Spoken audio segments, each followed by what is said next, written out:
Hello students, today our topic is softwares and in this lecture we are going to discuss about application software. In our last lecture we already discussed about system software. As we know that software can be categorized into two basic categories, system software and application software. So in the last lecture we already discussed about system software, and in this lecture our main focus is to discuss about application software. So let's start. So as you know that software represents a set of programs that govern the operation of a computer system and makes the hardware run. And software can be classified into two basic categories. First one is system software and second one is application software. तो students, जैसा हम जानते हैं कि जब हम बात करते हैं सॉफ्टवेयर की, तो सॉफ्टवेयर का मतलब क्या है? सॉफ्टवेयर का मतलब है set of programs that govern the operation of a computer system, जिसका काम कंप्यूटर सिस्टम में डिफरेंट ऑपरेशंस को परफॉर्म करना होता है, गवर्न करना होता है, और जो जिसकी हेल्प से हम हार्डवेयर रन कर पाते हैं. ठीक है. तो सॉफ्टवेयर की बेसिकली टू कैटेगरीज हैं, सिस्टम सॉफ्टवेयर और एप्लीकेशन सॉफ्टवेयर. जैसा कि हमने लास्ट वीडियो में बताया था आपको, जो सिस्टम सॉफ्टवेयर की जब हम बात करते हैं तो इसका मतलब ये है कि जो सॉफ्टवेयर सिस्टम की नीड के अकॉर्डिंग सिस्टम को प्रॉपर रन कराने के लिए डिज़ाइन किए जाते हैं उनको सिस्टम सॉफ्टवेयर कहते हैं. जैसे ऑपरेटिंग सिस्टम एक सिस्टम सॉफ्टवेयर है, एंटीवायरस एक सिस्टम सॉफ्टवेयर है. ठीक है. तो और लैंग्वेज प्रोसेसर एक सिस्टम सॉफ्टवेयर है. तो ये सब सिस्टम सॉफ्टवेयर की कैटेगरी में आते हैं. आज हम बात करेंगे एप्लीकेशन सॉफ्टवेयर की. तो चलिए देखते हैं. Okay, now you can see on screen that application software is given. Application software का एक एग्जांपल दे रखा है, डेफिनेशन दे रखी है यहाँ पर. Application software is a set of program necessary to carry out operation for a specified application. इस वर्ड पर फोकस कीजिए थोड़ा सा. स्पेसिफाइड एप्लीकेशन के लिए जो सॉफ्टवेयर बनाए जाते हैं, सॉफ्टवेयर का मतलब सेट ऑफ प्रोग्राम्स. ठीक है. तो उसको हम क्या कहते हैं? उसको कहते हैं हम एप्लीकेशन सॉफ्टवेयर. लेकिन अगर हम एप्लीकेशन सॉफ्टवेयर की ही बात करें तो एप्लीकेशन सॉफ्टवेयर की फिर से अगेन थ्री कैटेगरीज हैं. कौन कौन सी? General purpose application software, specific purpose application software, और थर्ड वन है आपका कस्टमाइज्ड सॉफ्टवेयर, जिसे बेस्पोक सॉफ्टवेयर भी बोला जाता है. अब तीनों को हम डिटेल में पढ़ेंगे अभी. ठीक है. लेकिन एक बात क्लियर हो जानी चाहिए यहाँ पर कि एप्लीकेशन सॉफ्टवेयर का मतलब ये है कि जो पर्टिकुलर किसी स्पेसिफाइड एप्लीकेशन के लिए डेवलप किए गए हैं, डिज़ाइन करे गए हैं, यूज़र की नीड के लिए बनाए गए हैं. ठीक है. उसके किसी टास्क को कंप्लीट करते हैं. जैसे आपने सपोज़ अपने स्कूल के लिए एक सॉफ्टवेयर बनवाया. ठीक है. तो कैसा कहलाएगा ये आपका? ये कहलाएगा आपका एक एप्लीकेशन सॉफ्टवेयर. इसी तरीके से माइक्रोसॉफ्ट ऑफिस है. ये कैसा सॉफ्टवेयर है?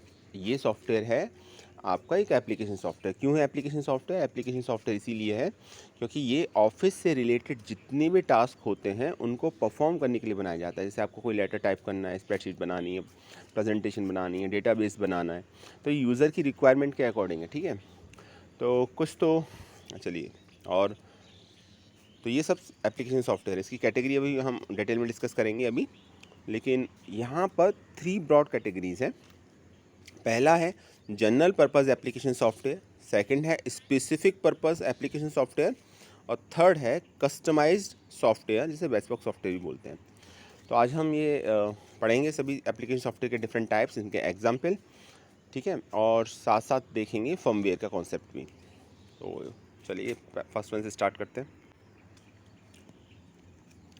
फर्स्ट है general purpose application software. I think name से कुछ क्लियर हो रहा होगा आपको. General purpose application software. A general purpose application software, sometimes known as off the shelf, is a sort of the software that you use at the home and the school. इसे off the shelf भी बोलते हैं. इसे generally हम अपने घर पर, अपने स्कूल में यूज़ करते हैं. ठीक है. तो ये जनरल पर्पज़ सॉफ्टवेयर कहलाते हैं जनरली, जिसे हम यूज़ करते हैं. मोस्ट कॉमन सॉफ्टवेयर जो हमारी कॉमन नीड्स को हम सभी की फुलफ़िल करते हैं. जैसे अभी मैंने बताया आपका कि MS ऑफिस है. ठीक है. जिसमें ये जनरल पर्पज़ सॉफ्टवेयर है. डिफरेंट प्रोग्राम्स होते हैं इसमें. MS वर्ड है लेटर टाइपिंग के लिए, मान लीजिए. ठीक है. पावर पॉइंट प्रेजेंटेशन है और एक्सेल है. तो ये सभी डिफरेंट प्रोग्राम है. सॉफ्टवेयर है MS ऑफिस.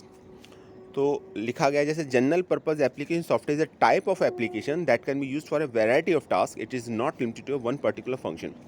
पहली बात तो ये वैरायटी ऑफ टास्क के लिए होते हैं. इसमें कोई कोई एक पर्टिकुलर फंक्शन को फोकस करके ये नहीं बनाए जाते. ठीक है. अलग अलग फंक्शंस को ध्यान में रख के बनाए जाते हैं.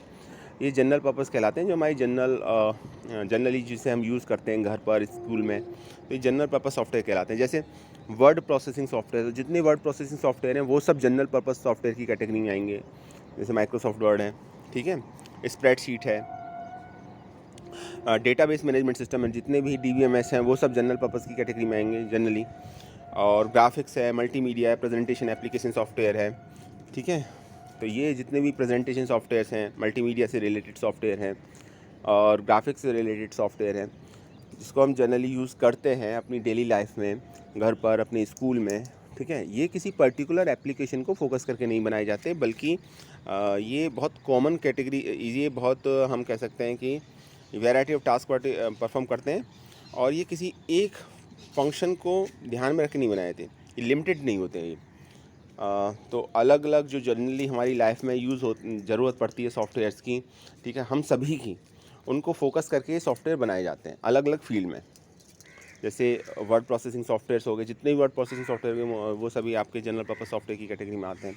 तो जनरल पर्पस का देखिए मतलब क्या है, जो हमारे पर्पस को जनरली फुलफ़िल करते हैं, उसके लिए हमें अलग से कुछ करने की ज़रूरत नहीं है। जैसे मुझे एक लेटर टाइप करना है, ठीक है, मुझे इसके लिए सॉफ्टवेयर चाहिए जिसके थ्रू मैं ईजिली एडिट कर सकूँ, अपर केस को लोअर केस में, लोअर केस को अपर केस में कन्वर्ट कर सकूँ, लेफ्ट अलाइन राइट अलाइनमेंट कर सकूँ, बोल्ड इटैलिक अंडरलाइन कर सकूँ। तो ये एक ऐसा सॉफ्टवेयर चाहिए मुझको, तो ये वर्ड प्रोसेसिंग सॉफ्टवेयर कहलाएगा, क्योंकि इसकी ज़रूरत आपको भी पड़ेगी, आपको अपने नोट्स प्रिपेयर करने हैं, मुझे भी पड़ेगी, एक ऑफिस में भी पड़ेगी, ठीक है, हर जगह इसकी रिक्वायरमेंट होगी।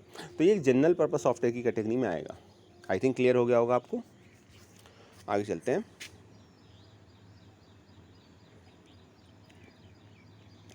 थोड़ा जनरल पर्पस एप्लीकेशन सॉफ्टवेयर को डिफाइन किया गया है। सबसे फर्स्ट कैटेगरी जो है वर्ड प्रोसेसिंग सॉफ्टवेयर। कि वर्ड प्रोसेसिंग सॉफ्टवेयर क्या होते हैं? A word processor is an application program that allow entering, editing, formatting and printing text. Some popular word processor are word perfect, AbiWord, ठीक है। देखिए, word processor software वो softwares होते हैं जो वर्ड पर प्रोसेसिंग करते हैं।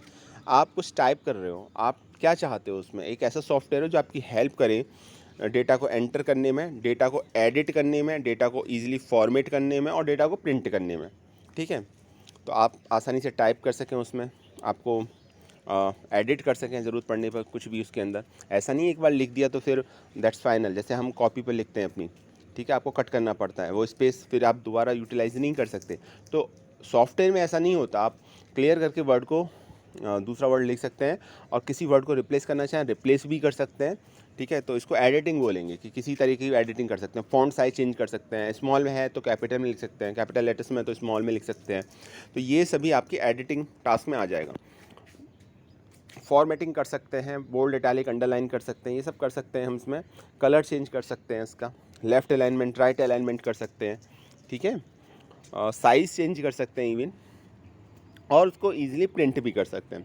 तो ये सब वर्ड प्रोसेसर सॉफ्टवेयर में आएगा। तो यही लिखा हुआ है, ए word processor is an application program that allows entering, editing, formatting and printing text.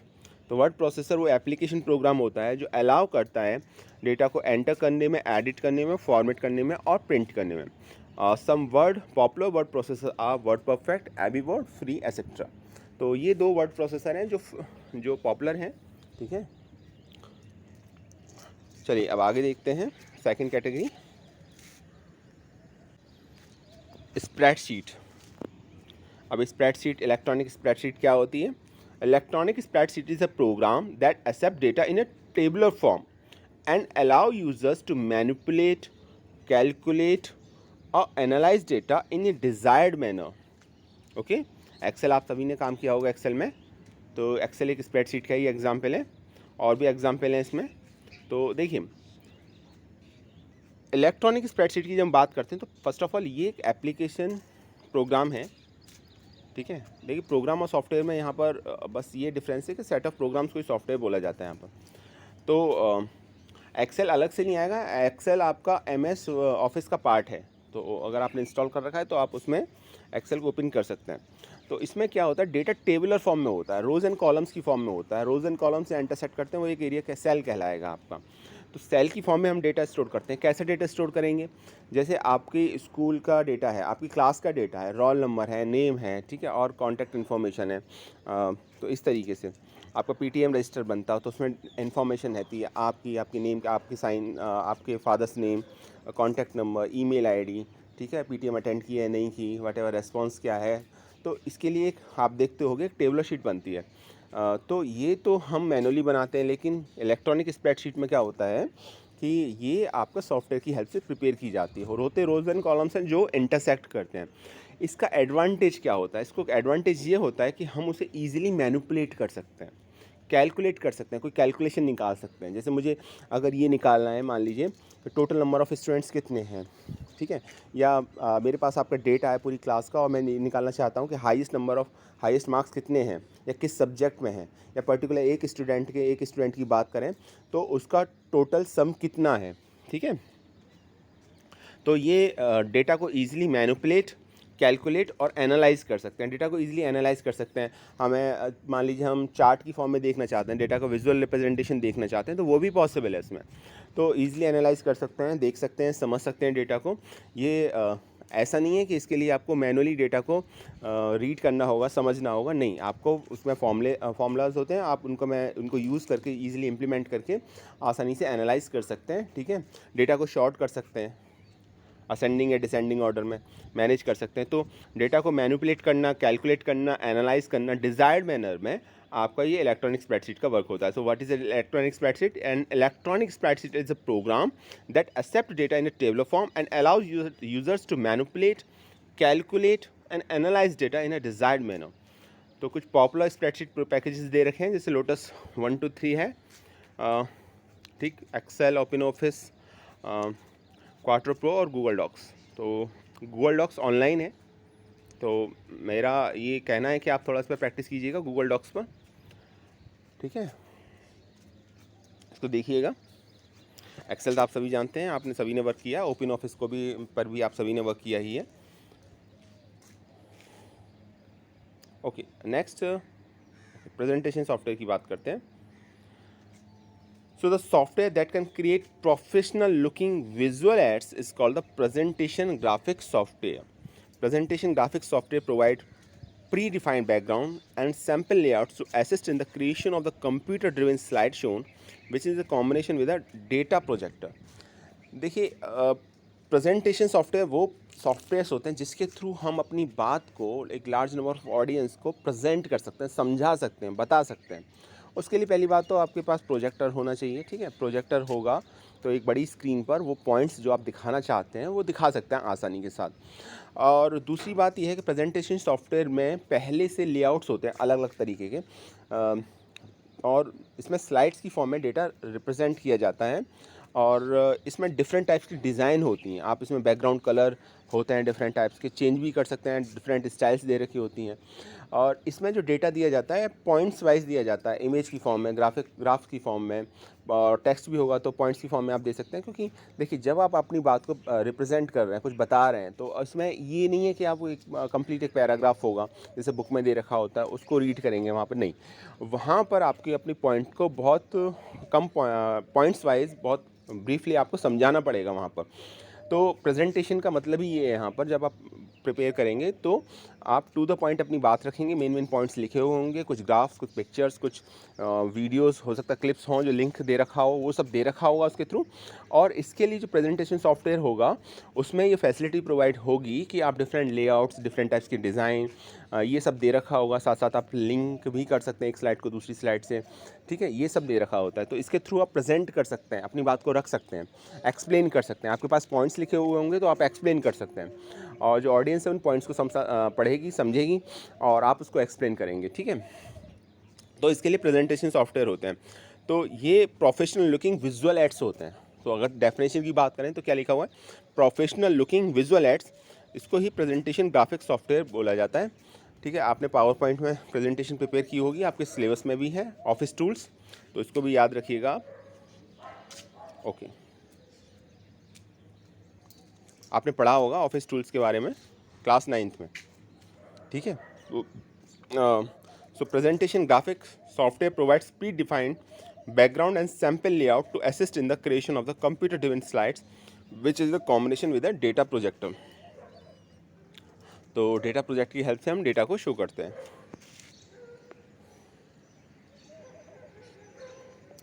अब जनरल पर्पस में एक और आता है आपका डेटाबेस मैनेजमेंट सॉफ्टवेयर.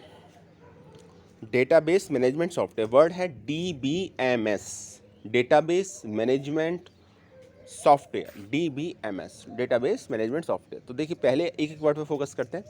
डेटाबेस क्या है, और उससे पहले डेटा क्या है. डेटा क्या है आपका, collection of raw facts, figures, statics, images, text, this is called the data. या जिस पर हम कुछ ही सिंबल पर, लेटर पर, कैरेक्टर पर जब हम प्रोसेसिंग करनी होती है तो वो डेटा कहलाता है. अनप्रोसेस्ड होता है डेटा हमेशा. रॉ फैक्ट्स होते हैं इसलिए रॉ बोला जाता है. रॉ फैक्ट्स और फिगर्स, स्टैटिक्स बोला जाता है आपका. ठीक है. और डेटाबेस क्या है, database is nothing but only the collection of inter related data. Data है पर इंटर रिलेटेड है. क्लियर. तो इंटर रिलेटेड डेटा से क्या मतलब है, इंटर रिलेटेड डेटा से मतलब है मान लीजिए मैंने एक इन्फॉर्मेशन प्रिपेयर की आपकी क्लास की, आपकी रोल नंबर की और आपके नेम्स की. तो मैंने एक कॉलम बनाया, इसमें रोल नंबर लिखा, और एक कॉलम बनाया जिसमें मैंने स्टूडेंट्स के नेम लिखे. तो देखिए जिसका जो रोल नंबर होगा उसके आगे उसी का नेम लिखा हुआ होना चाहिए, उसी की इन्फॉर्मेशन होनी चाहिए. मतलब एक जो रो होगी उसमें कंप्लीट एक स्टूडेंट की इन्फॉर्मेशन होगी. वो name, roll number, father's name, contact number, address, ये इन्फॉर्मेशन एक स्टूडेंट की होगी. ऐसा नहीं होगा कि रोल नंबर किसी का है, एड्रेस किसी और का है, स्टूडेंट नेम कोई और है. ठीक है. तो वो ऐसा नहीं होगा. तो अभी इसको डेटा तो है आपके पास रोल नंबर है, आपके पास मोबाइल नंबर है, कॉन्टैक्ट नंबर है, एड्रेस है, फादर्स नेम है. ठीक है. फादर नेम है आपको. तो इसमें क्या होगा, देखिए इसमें ये इंटर रिलेटेड डेटा कहलाएगा. ठीक है. और ऐसा एक कलेक्शन क्या कहलाता है, ऐसा एक कलेक्शन कहलाता है DBMS, डेटाबेस मैनेजमेंट डेटाबेस कहलाएगा. सॉरी, ये कहलाएगा आपका डेटाबेस. DBMS नहीं, डेटाबेस कहलाएगा खाली, collection of inter related data. अब बात करते हैं मैनेजमेंट सॉफ्टवेयर की. तो जो सॉफ्टवेयर, अब मेरी बात समझिएगा, डेटाबेस क्लियर हो गया आपको कि database is nothing but only the collection of inter related data. Inter related data के कलेक्शन को ही हम डेटाबेस बोलते हैं. अब एक ऐसा सॉफ्टवेयर, क्या लिखा हुआ, डेटाबेस मैनेजमेंट सॉफ्टवेयर. तो एक ऐसा सॉफ्टवेयर जो डेटाबेस को मैनेज करता है. अब मैनेज से सेंस क्या है, मैनेज से सेंस ये है कि आप डेटाबेस को क्रिएट कर सकते हैं, मॉडिफाई कर सकते हैं, सर्च कर सकते हैं. ठीक है. उसमें से कोई इन्फॉर्मेशन रिट्रीव कर सकते हैं.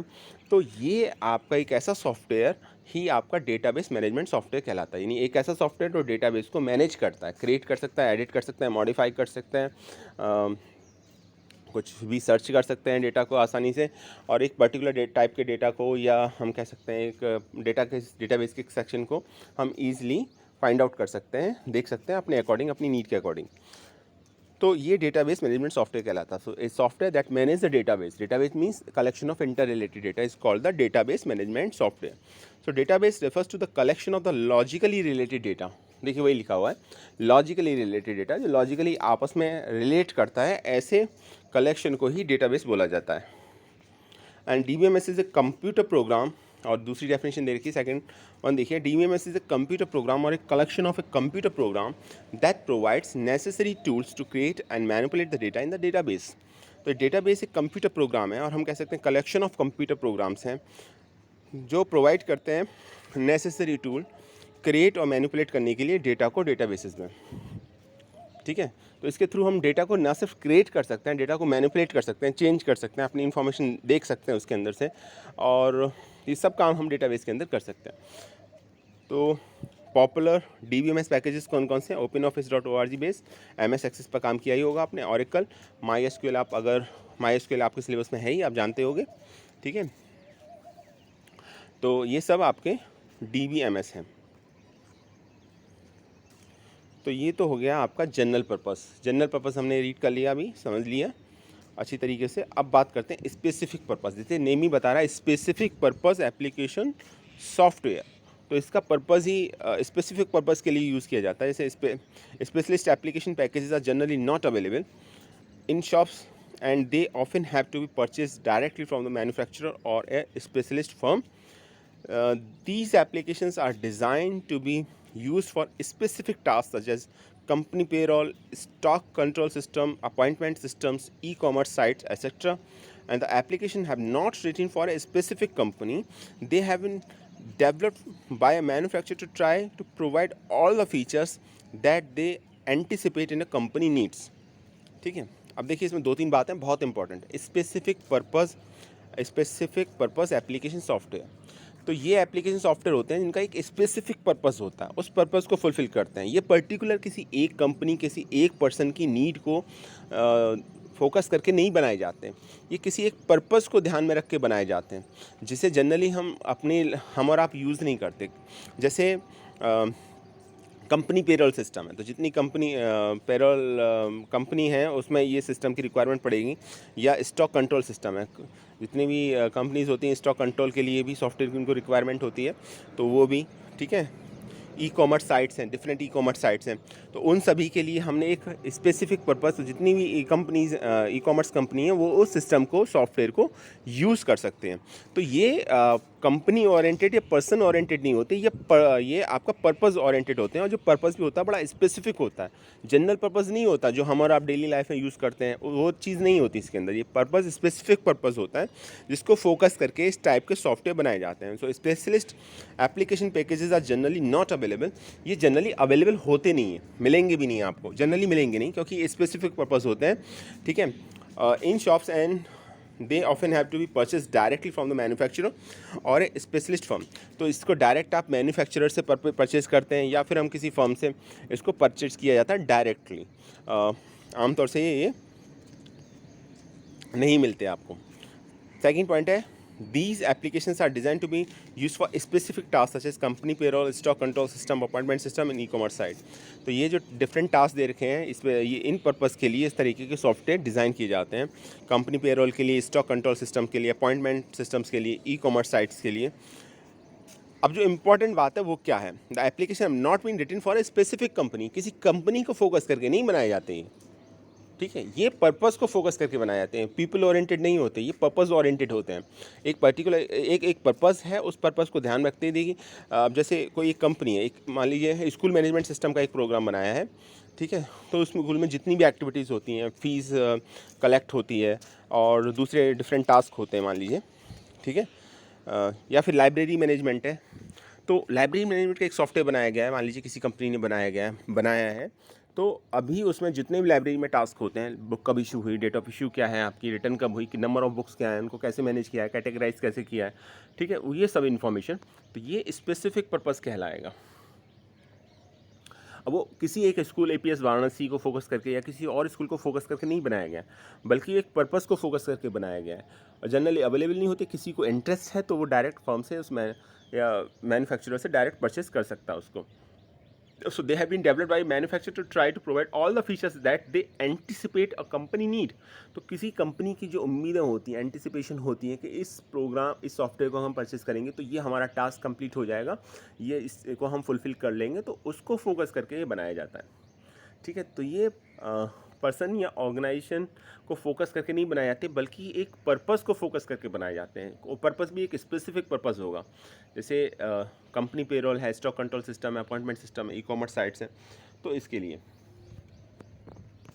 और इसमें ये बात ध्यान रखिएगा, जब पर्पस को फोकस करके बनाया जा सकता है तो इसमें इस बात की कोई श्योरिटी नहीं, 100% नहीं है कि ये आपके पर्पस को 100% फुलफिल कर रहा होगा, क्योंकि ये पर्सन ओरिएंटेड है ही नहीं, कंपनी ओरिएंटेड नहीं है, तो एक जनरल पर्पस को फोकस करके बनाया गया है, ठीक है। लाइब्रेरी जैसे हर जगह होगी, लेकिन ये मतलब नहीं है कि सभी जगह एक जैसा इंफ्रास्ट्रक्चर, एक जैसा बुक्स होंगी, वो होंगी। तो ये आपका क्या है इसके अंदर कि ये पर्पस ओरिएंटेड होती हैं आपके।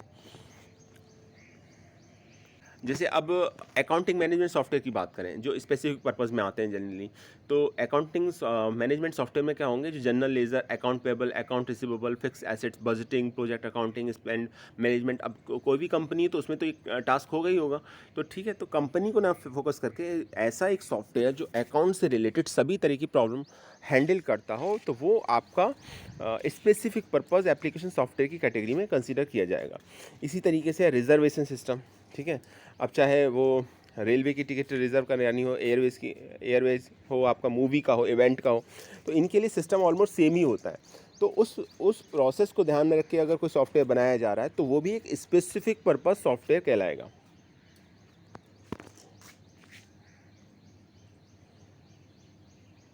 ऐसे ही है HR मैनेजमेंट सॉफ्टवेयर। तो HR मैनेजमेंट सॉफ्टवेयर होता है ह्यूमन रिसोर्स मैनेजमेंट सॉफ्टवेयर।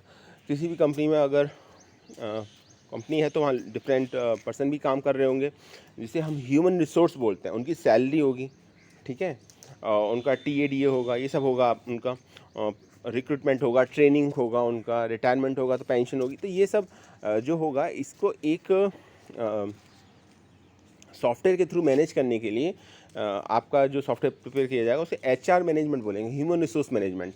जो भी पर्सन है, देखिए कोई पहले अगर किसी कंपनी को ज्वाइन करता है तो उसकी ट्रेनिंग होती है, ठीक है, और उसकी परफॉर्मेंस एनालिसिस होती है हर साल कि क्या परफॉर्मेंस है, किस तरह की परफॉर्मेंस है, उसका इंक्रीमेंट, सैलरी में इंक्रीमेंट उसी के अकॉर्डिंग होगा, ठीक है, रिव्यू किया जाता है उसको।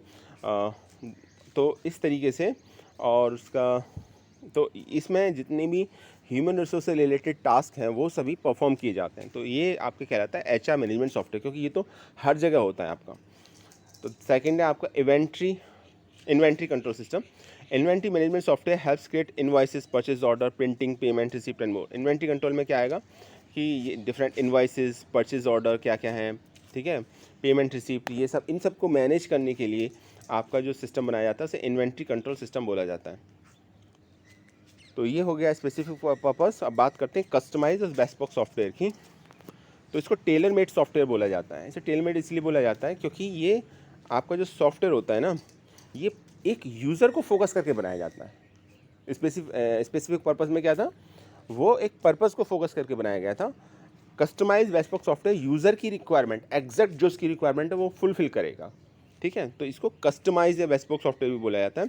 तो this type of software is develop to meet all the requirement specified by the user. तो यूज़र की जितनी भी रिक्वायरमेंट होती है उसको फोकस करके बनाया जाता है। इसको टेलर मेड भी बोला जाता है, ठीक है। तो एडवांटेज क्या है, तो इस एडवांटेज सबसे बड़ा ये है कि कंपनी को एग्जैक्टली वही सॉफ्टवेयर चाहिए होता है, वही सॉफ्टवेयर मिलता है जिसकी उसको रिक्वायरमेंट है, ठीक। और the software will work exactly how they want to work. और सॉफ्टवेयर उसी तरीके से काम करता है जिस तरीके से आपकी रिक्वायरमेंट है। देखिए जनरल पर्पज़ में क्या था कि जनरल पर्पज़ में ये था आपका कि जब आप जनरल पर्पज़ सॉफ्टवेयर बनाते हैं तो जनरल पर्पज़ सॉफ्टवेयर आप परचेज़ करते हैं तो उसमें तो ये था कि वो जो हमारे डेली टास्क थे, डेली लाइफ के टास्क थे, उनको फुलफ़िल करने में हेल्प करता है। हमारी स्पेसिफिक पर्पज़ में क्या था कि किसी कंपनी ने कोई स्पेसिफिक पर्पज़ सॉफ्टवेयर ले लिया तो उसके टास्क को काफ़ी हद तक उस कंपनी के जो टास्क है उनको कंप्लीट कर सकता है वो। लेकिन कुछ भी ऐसा होगा जैसे हम ये चाहते हैं कि अच्छा बाकी 99% तो ठीक है, लेकिन 1% ये फीचर और होता तो ये हमारी कंपनी की नीड को 100% फुलफ़िल कर देता। लेकिन अगर आपको ऐसा चाहिए कि जो आपको अपनी कंपनी, अपनी ऑर्गेनाइजेशन की रिक्वायरमेंट के अकॉर्डिंग चाहिए, तो फिर वो कस्टमाइज बेस्पोक सॉफ्टवेयर कहलाएगा। आपको उसे टेलर मेड इसीलिए बोलते हैं क्योंकि वो एग्जैक्ट आपकी रिक्वायरमेंट को फुलफ़िल कर रहा है, ठीक है। So it takes a long time to develop such a system between a few months to a year. तो कस्टमाइज सॉफ्टवेयर आपको ऑर्डर देना पड़ेगा कि सॉफ्टवेयर कंपनी को कि आपको इस तरह का सॉफ्टवेयर चाहिए, और इसे बनाने में फ्यू मंथ से लेकर ईयर तक का टाइम लगता है, एक साल से ज़्यादा का टाइम लगता है। एक्चुअली जब सॉफ्टवेयर डिज़ाइन किया जाता है तो सॉफ्टवेयर डिज़ाइनिंग में सॉफ्टवेयर जब बनाया जाता है तो सॉफ्टवेयर बनाने में आपका टेस्टिंग में बहुत ज़्यादा टाइम लेता है। टेस्टिंग का मतलब होता है कि इसके अंदर आपको ये चेक करना है कि कोई एरर तो नहीं है, और उसको एरर को फाइंड आउट करना, फिर रिमूव करना। तो इसमें काफ़ी लंबा टाइम लगता है आपका। It cost a great deal to money to develop such system. और जब आप ऑर्डर दे के इस तरह का बनवाओगे सॉफ्टवेयर, ठीक है, जिसे हम कस्टमाइज सॉफ्टवेयर बोला जाता है, तो इसमें फिर आपकी कॉस्ट भी बहुत ज़्यादा होती है। The company may need to employ a team of people such as business analyst, programmer, tester. तो जो कंपनी आपके इस तरह की सॉफ्टवेयर के साथ डील कर रही है उसको बिजनेस एनालिस्ट, प्रोग्राम और टेस्टर की रिक्वायरमेंट हो सकती है, पड़ती है इसमें। तो अलग टीम भी ज़रूरत पड़ेगी, टाइम भी अलग से देना पड़ेगा, मनी भी ज़्यादा स्पेंड होगा। लेकिन हाँ ये है कि जब सॉफ्टवेयर मिलेगा आपको तो आपकी एग्जैक्ट रिक्वायरमेंट को फुलफ़िल कर रहा होगा। देखिए यही लिखा हुआ है इसमें, customise software is called the bespoke software, type of application developed specifically to suit a particular business or organization to fulfill its specific business centric requirements. And a customized software is generally designed for a single client or a group of clients or customers who decide what kind of functionality and process the software should possess. तो जो person ये चाहता है कि मेरी company में organisation के according software बने, मेरी रिक्वायरमेंट को एग्जैक्ट फुलफिल करे, वो ऑर्डर देके सॉफ्टवेयर कंपनी से इस तरह के अपने लिए सॉफ्टवेयर बनवाते हैं, इसलिए इन्हें customise software, tailor made software भी बोला जाता है। तो स्टूडेंट आज के लिए इतना ही, फर्मवेयर पढ़ाना था पर टाइम अभी हो चुका है, तो नेक्स्ट वीडियो में हम फर्मवेयर को कंटिन्यू करेंगे और कुछ और इम्पॉर्टेंट टॉपिक्स हैं यूनिट 1 के, उनको देखेंगे। So thanks for watching this video.